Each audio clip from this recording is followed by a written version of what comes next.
Bismillahir Rahmanir Rahim. In the name of Allah, the Merciful, the Beneficent. I remind myself and my audience that all actions of a Muslim are acts of worship. I intend with this lecture to provide valuable information which will help in creating better economic conditions for human beings on this planet in accordance with the orders of Allah subhanahu wa ta'ala in this regard. I request my audience to make the same intention and to become part of the effort to feed the poor. But one important consideration is that all of this effort should be only for the sake of the love of Allah. In this lecture, our goal will be to sketch the framework for a new methodology for Islamic economics. Current methodology is based on borrowing from conventional economic methodology from the West. This is entirely inappropriate. Other scholars have followed the rules of fiqh, etc., to create a new discipline. This is also not entirely adequate for the purposes that we seek to serve in developing in Islamic economics. We will show that Islam has a unique methodology which is extremely powerful, and also this methodology cannot be replicated by the West. It is obvious that anything which is Islamic must be based on the Quran and the Hadith. When we try to develop a methodology based on the Quran and the Hadith for economics, we immediately face a puzzle. As most of the audience would know, there is something which is called the normative and positive distinction. Positive is something which is objective, concrete, recognizable by all, whereas normative issues are those on which there are controversies, moral judgments, etc. These are not directly visible in the reality that surrounds us. These are ideas about how things could be made better, what better means. So these are not empirical and observable ideas. According to Western philosophy, normative is not scientific. Scientific deals only with something which can be observed and seen, and so normative ideas are definitely not scientific, and science is entirely consisting of positive knowledge. It is also true that the West believes that the normative ideas are not part of human knowledge. There are reasons for this which I will explain later. So, on the other hand, the Quran and Hadith is mostly normative. There are certainly some empirical and positive aspects to it, but the vast majority of the Quran and the Hadith is telling us how we should behave and what we need to do in order to please Allah subhanahu wa ta'ala. Any discipline which is based on these Islamic foundations must be largely normative, and therefore any proper methodology for Islamic economics would be non-scientific and not even part of knowledge as defined in the West. So there is a puzzle about how we can create an Islamic economics which has any correspondence to Western ideas of the subject. In this presentation, we plan to tell a rather tangled and complex story of how the West became committed to an entirely wrong methodology for social science, which we would prefer to rename as humanities. Any field of knowledge dealing with human beings is more properly called humanities, as we will see later.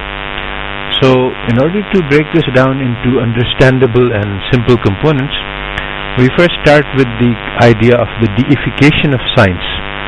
What is the deification of science? It is basically the idea that scientific knowledge is sacred, it is supreme, it is the best type of knowledge. This is a process which occurred in the West. How did this happen? Well, basically it happened because in Europe people lost faith in Christianity and they needed to find something to believe in. And when religion did not serve this purpose for them, then they chose to put their faith in science and to decide that science was the only source of knowledge, and in addition that Europeans were the only ones with this knowledge and the only ones who had scientific knowledge.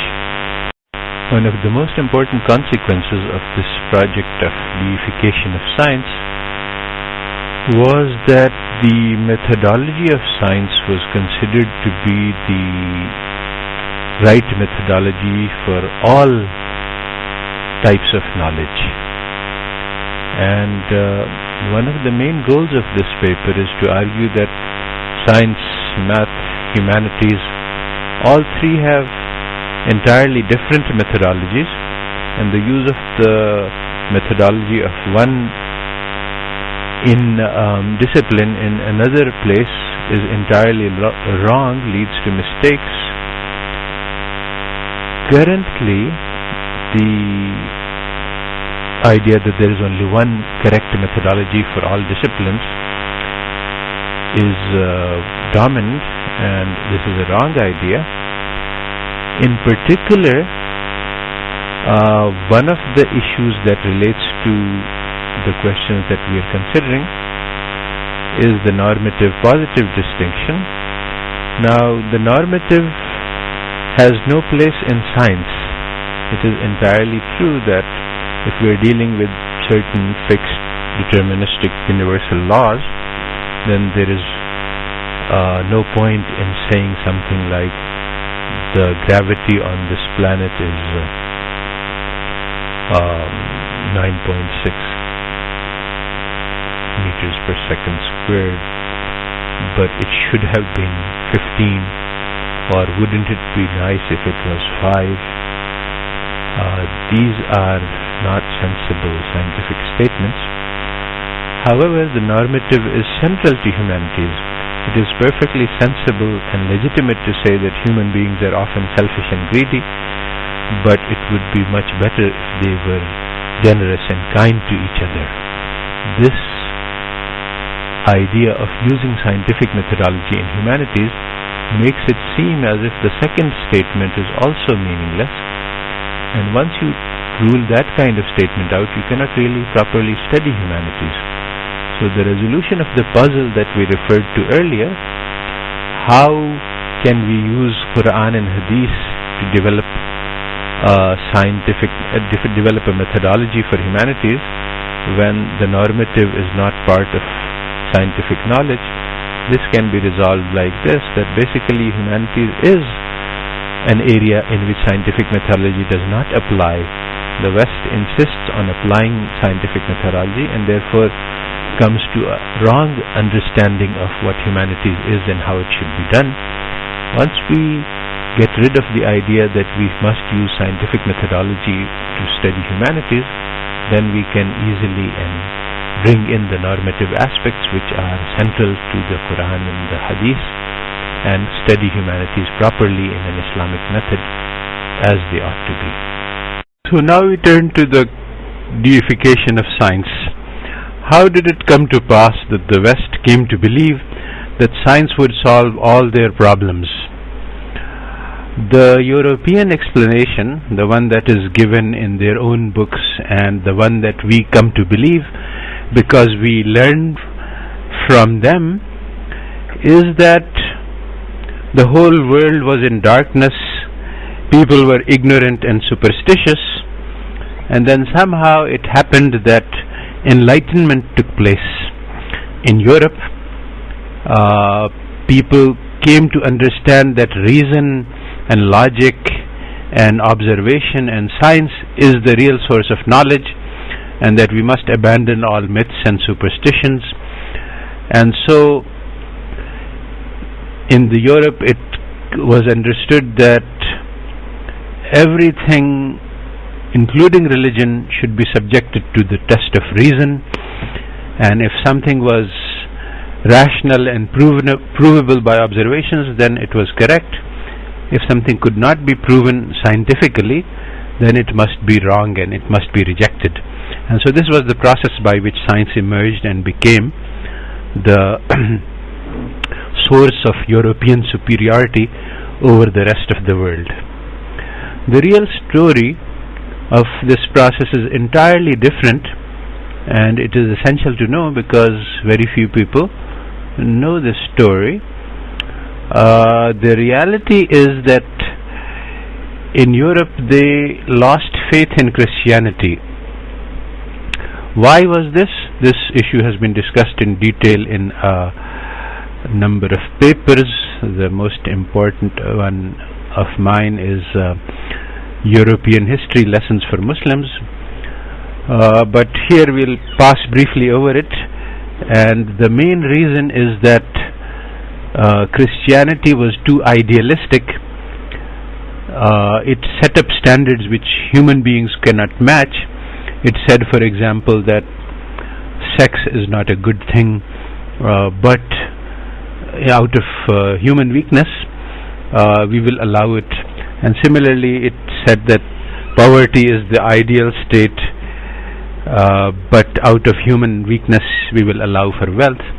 So their priests were supposed to be celibate, and they were supposed to have no materials, but in fact they could not live up to these standards, and in fact very, very few people can. So this is exactly described in the Quran, that they set these standards upon themselves which Allah Ta'ala did not ask for them, and at the same time they failed to live up to these standards. So once this happened, that the popes and the religious leaders became thought of as being hypocrites by most of the people, because they would say things in their sermons which were very highly idealistic, and then they would act in an entirely different manner. And this had dramatic consequences in Europe. Eventually they came to believe that this religion is just hypocrisy and superstition, and there is no reality to it, and that another consequence was that first of all the Protestants revolted against the Catholic Church, because they tried to keep their religion.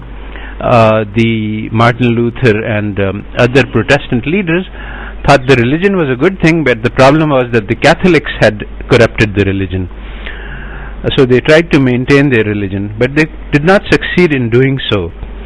What happened in the end was that there was a tremendous amount of violence, fighting between Catholics and Protestants, in which a huge amount of cruelty and violence and injustice and killing of innocents and massacres were done. And this really made the Europeans disgusted with religion as a whole. They thought that religion is a source for violence and corruption. So ultimately it became acceptable in Europe to think that rationality or reason was a replacement for religion. And there was an event in France after the French Revolution, in which the people deposed the Christian god, and in its place they put the goddess of reason as a symbolic ceremony, which showed that the Christian god is no longer in control, and that religion should be replaced by rationality. So this was the reality, that it was not because of the benefits of reason that the Europeans rejected religion. It was rather the bad character of their religious leaders which led them to reject religion. Unfortunately, one mistake that the Europeans made was that they thought of all religion as being the same. They did not examine the possibility that there might be other religions which are true, or so once having rejected Christianity, they thought that Christianity is the same as all other religions, and having rejected Christianity, they rejected all religion. This is a mistake. So there is a dramatic difference in the reality of what happened in Europe and the European understanding of how science became important. And because of this misunderstanding of the process by which science became important in Europe, the Europeans have developed certain myths about science which are widely believed to this day. These myths are very consequential in promoting a wrong understanding of the world we live in. I have discussed these myths and their consequences in detail in the paper Deification of Science. Here we will just concentrate on a few aspects which are important for our current project, which is to develop a new methodology for the social sciences. So there are three central myths. One of these is that science is uniquely European because only the Europeans revolted against religion and rejected it, and only they developed science. The second myth is that science leads to truth or certain knowledge because science arose in competition to Christianity in Europe, and Christianity claimed to have a certain source of knowledge. Christianity claimed to be sure, so science also had to compete with it on the same grounds, and science claimed therefore that scientific truths are certain. In addition, Christianity claimed universality, and that is all important things were subject to religious understanding. So in the same way, science also claimed this universality. It came to be believed that only the scientific method can produce valid knowledge, and all other methods lead to errors and mistakes. In order to arrive at a correct understanding of the world we live in and the appropriate methodology for humanities, it is necessary to rebut these myths, to explain why they are wrong, and to arrive at the real and correct understanding of the role of the science as a portion of human knowledge, not the all of it. And without this, we cannot come to a correct understanding of appropriate methodology for Islamic economics or humanities in general. So the first myth that we would like to examine is the idea that science is uniquely European.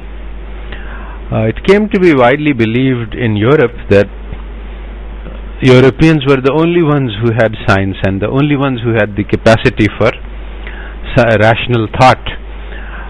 Some of their leading scholars and thinkers said, and it continues to be widely believed, that the Europeans are uniquely equipped with the capacity for rational thought and science, and all other peoples are just morons.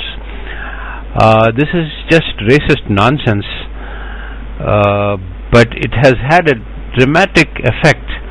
So, for example, it makes it possible for Europeans to think of the rest of the world as animals and cockroaches.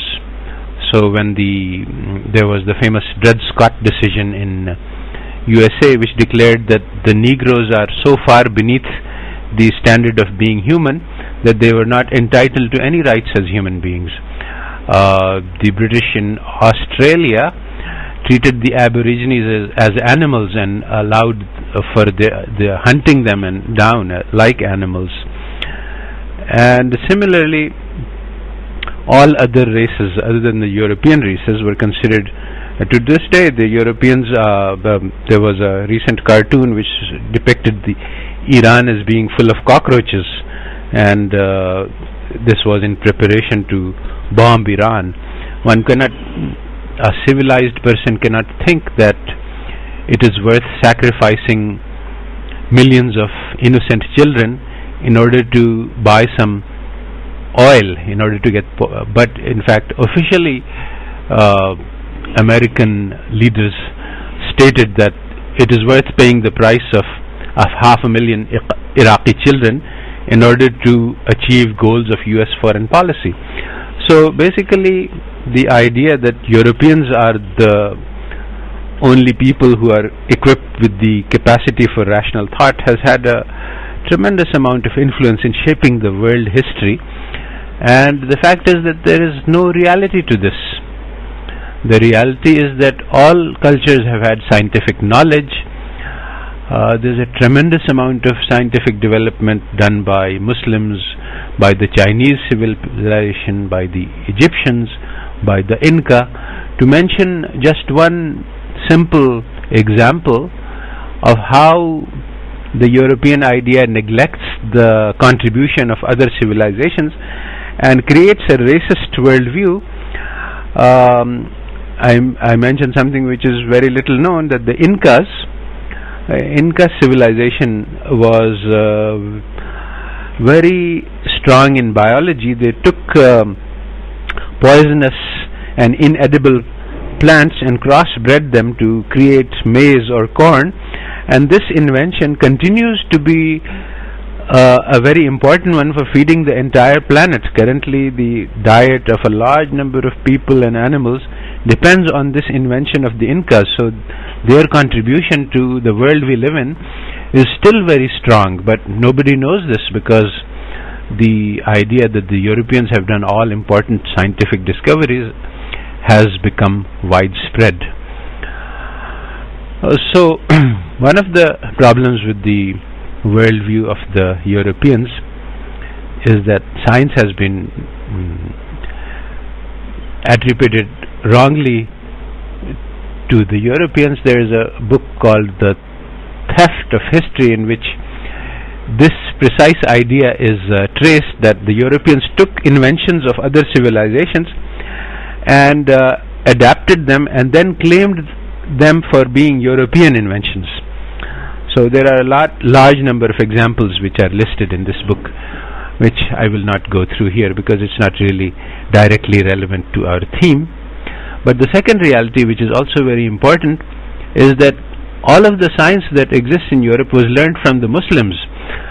The Muslims had a very advanced civilization in Al-Andalus, the Islamic Spain, and for a century or two, all of the higher learning in Europe was based on Arabic and Arabic texts, which were widespread, and it has been reported that all of the leading scholars in Europe learnt Arabic and learned how to read Arabic texts, and many Arabic texts were used for centuries in Europe.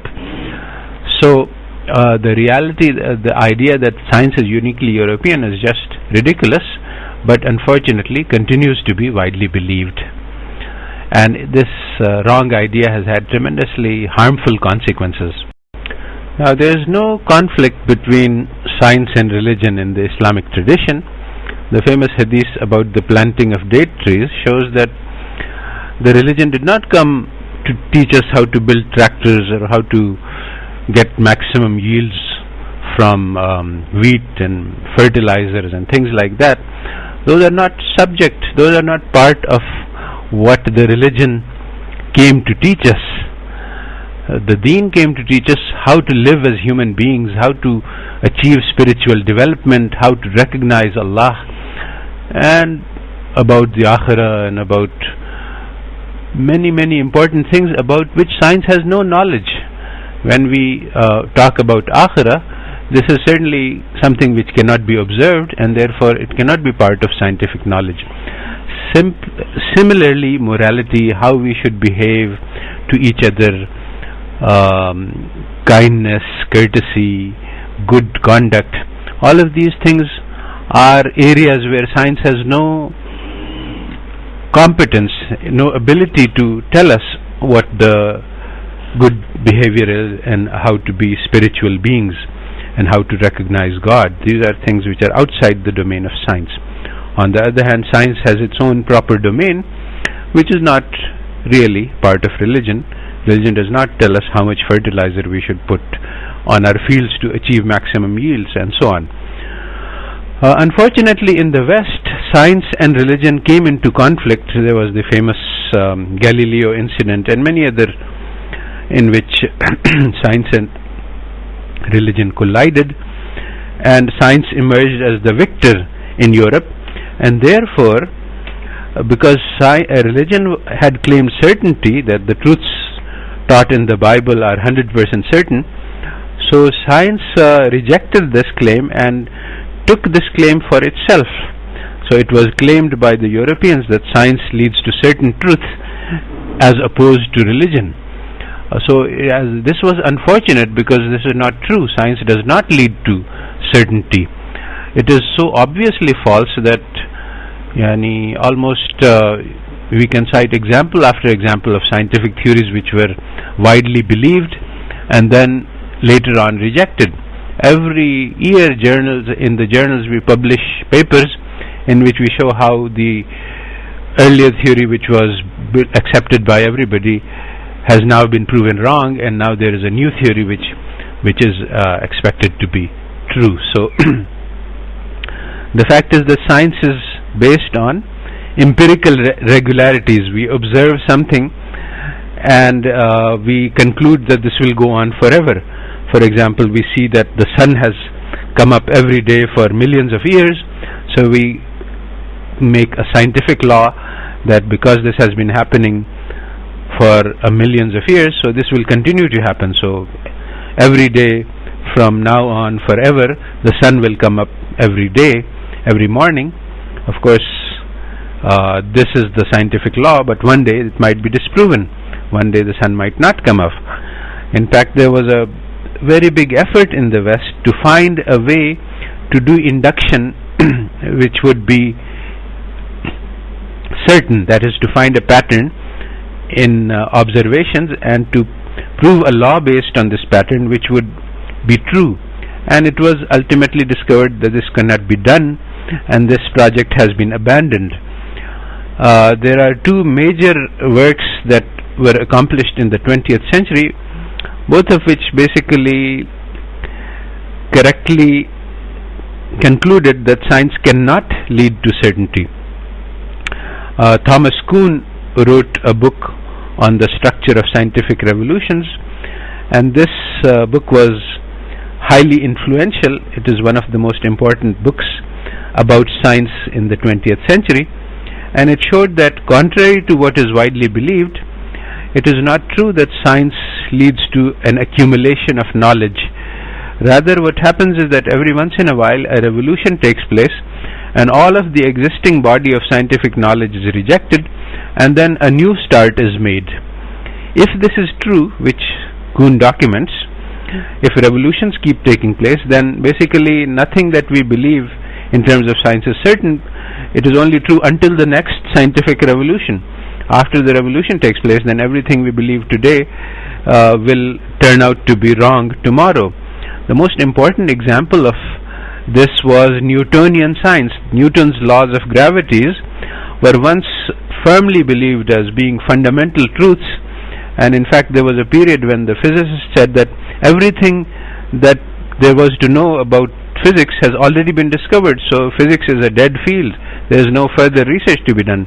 And that was before Einstein came along and showed that Newtonian gravity was wrong. The alternative theory was dramatically different from the Newtonian theory. Newtonian theory could work as an approximation in certain areas, but fundamentally it was wrong. So the most certain and the most widely believed scientific theory can turn out to be wrong tomorrow when some new facts are discovered. And there is no way to prove that any scientific theory is so true that it will never change. On the basis of this, the position of Karl Popper, who was another philosopher of science, is now almost universally accepted, that basically no scientific theory can ever be proven right. The only thing we can do is to prove them wrong. If a scientific law predicts something to be, some phenomena to be true, and we observe that this phenomena does not hold, then we can conclude that the scientific theory is wrong. But if the predictions are valid, like sun coming up every day theory, then we can continue to believe the theory as long as the observations are coming in accordance with it, but there is no guarantee that one day we will find that it was all wrong. So there is no way to prove a scientific theory. It is only possible to disprove them. So all of this means to say that the idea that science leads to certain knowledge is wrong. Science can never lead to certain knowledge. certainty is actually a condition of the heart, and this can be achieved only after tazkiyah, after the purification of the heart, which is only possible by following the teachings of Islam. After creating this tazkiyah, this purification, then one can understand the message of Islam. And the book of Allah Ta'ala starts by saying that this is the book in which there is no doubt, there is certainty in the teachings of Islam. And also he has said that Al-Haqqu min Rabbikum fala takun min al-mumtarin. So in fact this certainty, this feeling in our heart of the knowledge of the certain truth from Islam is also one of the requirements of Islam, that we have to struggle to achieve this inner certainty. In contrast, science is always based on guesswork. We look at the world around us and we guess as to why things might be happening like they are, and we propagate, we make a hypothesis, and then we test it, and sometimes it comes out right, sometimes it comes out wrong. There is no possibility of haqq. There is no possibility of arriving at haqq, and in fact the Quran points to this, that saying that this is just conjecture that we are doing, and conjecture cannot lead us to the truth. Before we proceed to the third myth, it is important to pin down exactly what science is, especially because there is a lot of misunderstanding about this, the issue of philosophy of science, which attempts to explain what science is not widely studied at all. Very few people know philosophy of science. So the common understanding of science by scientists and by the general public alike is very wrong. Basically, science is based on observations and logic, but there is an important qualification, that the observations must be public observations. When I say I observe something, this must be something which everybody can observe. So for example, if I say that I feel sad, well, obviously I am observing my own internal emotional state, but this is something which nobody else can observe. So this is not public knowledge, and therefore it is not part of science. So anything about spirituality, emotionality automatically gets excluded from science. If I have an experience, a feeling of closeness to Allah, this cannot be part of scientific knowledge. Similarly, logic that we talk about in scientific logic is also a universal logic. It is something that everybody can follow. So if I look at you and I see that your face shows appearance of sadness, and I talk to you and you describe your circumstances, and from these I figure out, I come to an understanding of how you are feeling. This is based largely on empathy, my putting myself in your position and then thinking about how I would feel. These are not scientific processes because they are not generalizable. My logic is based on my own inner emotional states and my understanding of human beings, and this cannot be universally applied. So again, this is not scientific. So there is a vast public misunderstanding about what is science and what is scientific knowledge, and that contributes to the acceptability of the myths about science that are widely believed. After defining what science is, we are in a better position to attack the myth that only science can lead to valid knowledge. In fact, most of the knowledge that I have and that you have is not scientific knowledge. I know how to drive a car, but this is based on my own experience, which is inner and personal, and this is not scientific knowledge. Scientific knowledge is a kind of knowledge which can be written in books and transmitted to other people. I cannot explain to you, I cannot transmit the knowledge that I have to you in any way. You must go through your own experience of driving a car in order to learn. There is no way that this knowledge that I have, which is inside me, can be transmitted to you even by books or by talking or by any other scientific methodology. So there are, and in fact most human knowledge is of this kind. It is the knowledge of experience. So the vast majority of the knowledge that we possess is not scientific knowledge, and this is in contrast to the European understanding that only science leads to valid knowledge. In particular, one very important type of knowledge which scientific knowledge excludes is morality. Every human being is born with a knowledge of morality. This is what Dinul Fitra means. It has been recently discovered that, contrary to the assumptions of economic theories, the babies are born with generosity.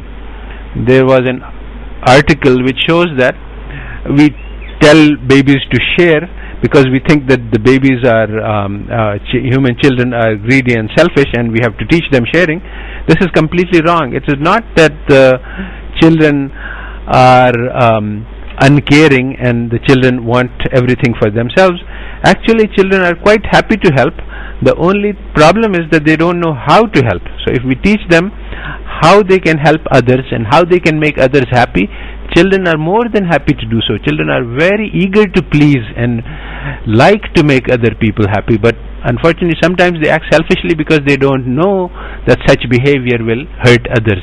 So this is exactly in accordance with the idea that Islam is Dinul Fitra, but we train the children away from this deen. So one of the ideas of the philosophy of science is that since all knowledge is based on observations and logic, so there is no such thing as a priori knowledge.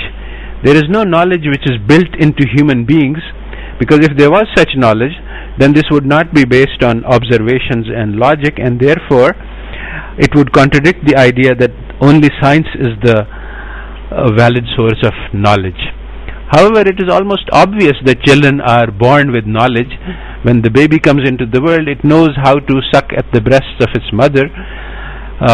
The babies are born knowing a lot of things. They know how to laugh and cry, and they know many things which Allah Ta'ala has taught them. And in fact, the Quran teaches us that Allah Ta'ala makes ilham to the bee and teaches it how to collect and make honey, and similarly Allah Ta'ala gives the relevant knowledge by ilham to many species, including human beings, in times of their need. So there is a lot of knowledge which human beings have, which is not scientific knowledge, that is not based on observations and knowledge. So science is not the only valid source of knowledge, contrary to Western belief.